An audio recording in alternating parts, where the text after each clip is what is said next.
Hey, it's Lee. It's time to talk about what's going on at FCC, and we're going to get started right now.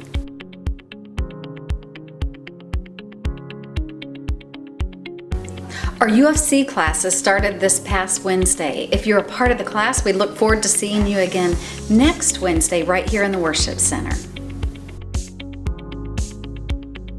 Parents of 5th, 6th, 7th, and 8th graders, your kids have the chance to join Isaac and the other sponsors in February at Lake Aurora for Middle School Mania. Registration started this week. Well, if you think your kids might be interested, grab a flyer at the Connection Center to tell you all about it, or catch Isaac to talk about it. Are you a part of a life group? There's probably about 50% of you who aren't. I know what a difference these life groups can make in our spiritual walk. Beginning January 7th, we'll have one more opportunity to get connected.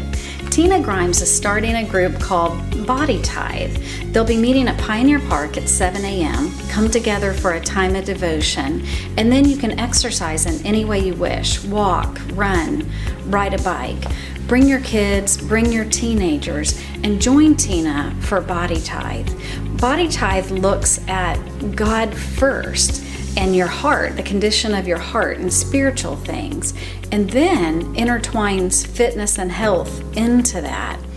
If you're like me, you look to God for all kinds of things throughout your day, from health and fitness to making this video. Well, join Tina for Tithe as you take a look at things that are spiritual first and then work toward better health and fitness second. Tina will be in the lobby today after the service. She's there to answer any questions you might have. You can sign up for the group. There is a devotional available for $15. Tina will have that there as well. Don't forget, the Christmas card mailbox is in the lobby. Drop your cards by, and don't forget to check the mailbox for cards that have been left for you and your family. Up next is Pastor Darren to talk to us about giving. Take a listen. Thank you, Lee. They've given me 2 minutes to talk about giving really quick. If you look behind me, this is what we call our generations tree, or our family tree. Every single one of those leaves that are on that tree represent a family in our church that gave above and beyond their normal tithe and offering back at a time when we were trying to get 100% debt-free. And we achieved that goal. It is something that we are extremely proud of as a church, and we are still debt-free still to this day. Now, we are a little bit behind on our budget. You can see that in our bulletin. You can look in there and see where we are at this point. But this church has always been about giving. And when it comes to Christmas time, we try to focus on what should we be giving toward, right? This is about Jesus. This isn't about us. This is about Him. We talked about that last week in our message. What would Jesus want us to give toward? Well, the 3 things we've been challenged with, that Lee's been doing over the last few weeks, is giving globally, locally, and to the church. 3 things that Jesus loved and even died for.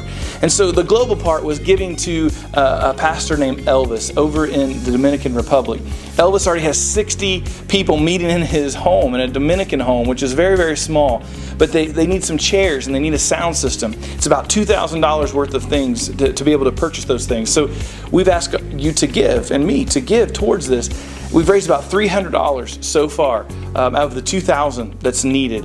You can still give toward that. You can write a check out to FCC. Just put Elvis in the memo, drop it in the offering plate, or drop it by the Connection Center, and it'll go towards that, the giving towards Elvis. So our goal is to meet that for him.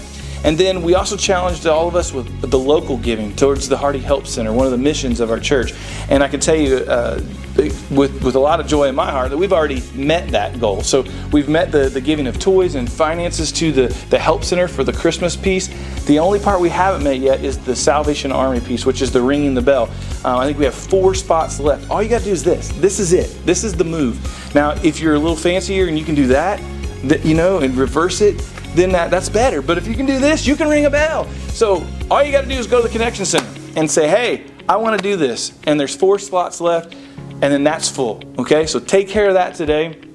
And then finally, the giving to the church piece. Next Sunday will be our special Christmas offering. It's always a really cool moment in our church where us as a family, we're invited to, during a song that's played, to come forward as a family and to just lay our gifts on the altar.